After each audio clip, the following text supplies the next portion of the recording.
అటు చూసుకుంటాను. పెళ్ళాంతో సంతోషంగా ఉండవా నాయనా? మీరు ఉన్నారుగా ఇంకా. పని చెప్పు. నాయనా ఏమ్మా? నీకు ఒక ఛాలెంజ్ రా. ఏం ఛాలెంజ్ మా? 5 సెకండ్లో ముగ్గురు అందమైన అమ్మాయిల పేరు చెప్పినావు అంటే నీకు 500 ఇస్తా. అంతేనమ్మా, అసలు తీసుకుని ఆ, రమ్య, సౌమ్య, లావణ్య. రమ్య, సౌమ్య, లావణ్య. దొరికినాడు నా బట్ట. దొరికాడు.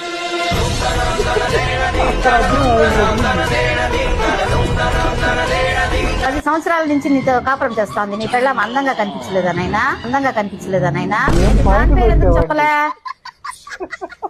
నీ గూడు చెదిరింది, నీ గుండె పడింది, ఓ చిట్టి పావురమ రెడీగా ఉంటే ఓర్చుకోలేరు మీరు.